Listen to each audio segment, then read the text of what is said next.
Hello मित्रों, केम छो? मजामां? तो आज अमे आया छीए अमरा गामडे माताजीना फूलोना गरबा थाय छे दर साल। तो अमे दर साल दिवाળી पर माताजीना दर्शन करवा माटे अहींया आवीए छीए अने दर्शन करीने अहींया जो अमे जमवा माटे आवेला छीए। अहींया रामेश्वर महादेवनुं मंदिर छे। आ पहेला मंदिर एकदम नानुं मंदिर हतुं, अत्यारे आ मोटुं विशाळ मंदिर बनाववामां आवेलुं छे। એટલું મોટું વિશાળ મંદિર બનાવ્યું છે ને કે તમે એક વખત દર્શન કરવા ચોક્કસથી આવજો। આ મંદિર ગુંછડી, અમારું ગામ ગુંછડી છે અને ગુંછડીમાં આવેલું છે, જે વિજાપુર જોડે ગામ આવેલું છે ગુંછડી। ત્યાં તમે આવો ત્યારે આ મંદિરના દર્શન ચોક્કસથી કરવા માટે આવજો। રામેશ્વર મહાદેવના ખૂબ સરસ અને વિશાળ મંદિર બનાવવામાં આવેલું છે। અહીંયા અમે ફેમિલી સાથે બધા આવ્યા છીએ ભગવાનના દર્શન કરવા માટે। એ છે મારા હસબન્ડ છે અને અમે બધા ફેમિલીના અહીંયા દર્શન કરવા માટે આવેલા છીએ। આ છે જોગણીમાનું મંદિર છે નાનું, અને અહીંયા મોટો જો ઘંટ પણ આપેલો છે, જે તમે અહીંયા કહેવામાં આવે છે કે જે પણ આ ઘંટ વગાડે છે તેની બધી મનોકામના પૂરી થઈ જાય છે, જે માંગે છે એ મળી જાય છે।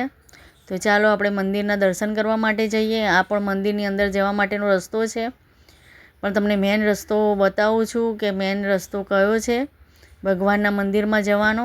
તો જો આ સામે છે એ મારો ભાણિયો છે। તો જો અમે બધા અહીંયા દર્શન કરવા માટે આવેલા છીએ। તો જો હું તમને મંદિર પણ બતાવી દઉં। તો જો આ બધી મંદિરની જગ્યા છે, એટલું વિશાળ અને એટલું સરસ મંદિર બનાવવામાં આવેલું છે કે તમે અહીંયા ફેમિલીને લઈને આવો ને તો આખો દિવસ રોકાવ ને તો પણ તમારો દિવસ જતો રહે છે અને છોકરાઓ પણ ખુશ થઈ જાય છે ફરીને। એટલું સરસ મંદિર અહીંયા બનાવવામાં આવેલું છે। જુઓ હું તમને બતાવું ફરીને કે કેટલું વિશાળ મંદિર અહીંયા બનાવવામાં આવેલું છે। આ જે તમને ગાર્ડન દેખાય છે ને એ ગાર્ડન એટલું મોટું છે ને કે હદ વગરનું મોટું ગાર્ડન બનાવવામાં આવેલું છે। ગમે તેટલી તમે ફેમિલીને લઈને આવો ને, ગમે તેટલા માણસોને લઈને આવો ને તો પણ અહીંયા એટલી ફૂલ સગવડ છે। અહીંયા જમવાની પણ સગવડ છે, અહીંયા જમવાનું પણ તમને મળી જાય છે। અહીંયા ફૂલ જમણવારમાં એક થાળીનો ભાવ છે 70 રૂપિયા। પહેલાં 50 રૂપિયા ચાલતો હતો, અત્યારે 70 રૂપિયા કરી નાખ્યો છે। તો ચાલો હવે આપણે જઈએ ભગવાનના દર્શન કરવા માટે। તો ચાલો આપણે કરીએ આજે રામેશ્વર મહાદેવના દર્શન ભગવાનના। તો ચાલો આપણે મંદિરની અંદર જઈએ।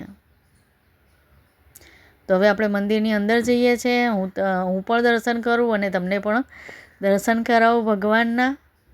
તો જો અમારી ફૂલ ફેમિલી અહીંયા સાથે છે। તો જો આ મંદિર છે, સરસ ગોળ ફરતા મંદિર બનાવેલું છે। તો જો અહીંયા નંદી મહારાજ છે। એવું કહેવામાં આવે છે કે કાનમાં નંદી મહારાજના કાનમાં કોને બધી ઈચ્છાઓ પૂરી થઈ જાય છે, પણ એટલું યાદ રાખવાનું કે એક કાનમાં કહેવાનું અને એક કાન બંધ રાખવાનો નંદી મહારાજનો, તેવું કહેવામાં આવે છે। તો જો અહીંયા ભગવાનનો કાચબો પણ આપેલો છે। તો ચાલો આપણે જઈએ ભગવાનના દર્શન કરવા માટે। તો જો અહીંયા આપણે ભગવાનના દર્શન કરવા માટે આવી ગયા છીએ અંદર। તો જો તમે પણ ભગવાનના દર્શન કરો। અહીંયા મારા છોકરાઓ જો અહીંયા દર્શન કરે છે। તો હું પણ અહીંયા દર્શન કરવા માટે આવી ગઈ છું અને મારા હસબન્ડ પણ અહીંયા દર્શન કરવા માટે આવી ગયા છે। તો અમે બંને પણ દર્શન કરી લીધા।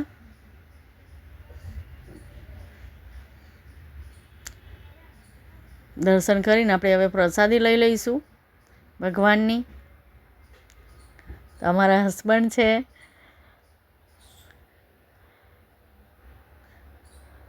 તો પ્રસાદી લઈને ભગવાનના દર્શન કરીને હવે અમે બહાર આવીએ છીએ।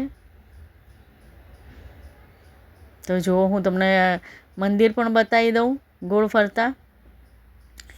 તો જો આ મંદિર છે, સરસ ગોળ ફરતા મંદિર બનાવેલું છે। આ મંદિરમાં આવીને તમારે ભગવાનની પરિક્રમા કરવી હોય તો પણ તમે ગોળ ફરતા ભગવાનની પરિક્રમા કરી શકો છો। તો જો અહીંયા ડાબી સાઈડમાં હનુમાન દાદાની મૂર્તિ આવેલી છે અને હું તમને જમણી સાઈડ પણ લઈ જાઉં, ત્યાં છે ગણપતિ દાદાની મૂર્તિ। તો જો અહીંયા આપણે આવી ગયા છે જમણી સાઈડ. તો જમણી સાઈડ છે ગણપતિ દાદાની મૂર્તિ. તો તમે ગણપતિ દાદાના પણ દર્શન કરો અને હનુમાન દાદાના પણ દર્શન કરો. તો અહીંયા જો ગોળ ફરતા મંદિરની ગોળ ફરતા રસ્તો બનાવવામાં આવેલો છે. આ રસ્તો ભગવાનની પરિક્રમા કરવા માટેનો બનાવવામાં આવેલો છે. તમારે ગોળ ફરતા ભગવાનની પરિક્રમા કરવી હોય તો પણ તમે અહીંયા કરી શકો છો. તો હવે આપણે ભગવાનના દર્શન કરી લીધા છે એટલે આપણે અહીંયા બહાર આવી જઈશું. અત્યારે શું અંધારું થઈ ગયું છે ને એટલે પરિક્રમા કરવાનો રસ્તો બંધ કરી નાખ્યો છે. જો સવારે હોત ને તો સવારે હું તમને પરિક્રમા કરીને બતાવ્યા, પણ અત્યારે રસ્તો બંધ છે. તો હવે આપણે મંદિરની બહાર આવી જઈશું. તમે અહીંયા એક વખત ચોક્કસથી જોવા માટે આવજો. ખૂબ સરસ મંદિર બનાવવામાં આવેલું છે. તમે ગમે તેટલા ફેમિલીને લઈને આવશો, ગમે તેટલા માણસોને લઈને આવશો ને તો પણ અહીંયા ફૂલ સગવડ આપવામાં આવેલી છે. જુઓ અમે અહીંયા બધા બેઠા છીએ. આ હું છું અને અમે બધા ફેમિલી સાથે અહીંયા બેઠા છીએ મંદિરે.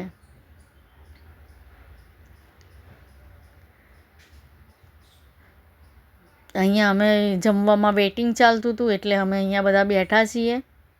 કેમ કે અહીંયા દિવાળી છે એટલે બહુ ભીડ રહે છે જમણવારની, તેટલા માટે અહીંયા અમે બેઠેલા છીએ. તો જો આ બધા મારું ફેમિલી છે. આ બધું ફેમિલી લઈને અમે અહીંયા ભગવાનના દર્શન કરવા માટે પણ આવ્યા હતા અને જમવા માટે પણ આવ્યા હતા. તો જુઓ ત્યાં સામે દેખાય છે એ ભોજનાલય છે. ત્યાં તમને 70 રૂપિયાની એક થાળી મળી જશે. તો જો આ મારો ભાણિયો છે અને આ મારી ફેમિલી છે. અહીંયા બધા અમે આવ્યા છીએ. તો જુઓ ભાણિયો છે અને ભાણિયોની પણ ભાણી આવેલી છે.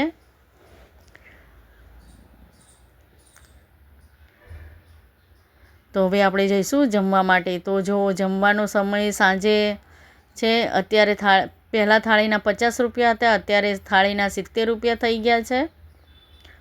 અને અહીંયા જો અમે જમવા માટે બેઠેલા છીએ. જમવામાં છે વઘારેલી ખીચડી, દાળનું શાક, કઢી અને પૂરી. એકદમ સાદું અને સરસ જમવાનું હોય છે. અમારી ફેમિલી જમવા બેઠી છે. તો જો આ નક્ષત્ર વન. આ નક્ષત્ર વન એટલું બધું મોટું છે ને કે એની કોઈ હદ નથી. એટલું મોટું અહીંયા બનાવવામાં આવેલું છે અને ખૂબ સરસ જોવાનું આવેલું છે. તો બધાને જય મા લક્ષ્મી.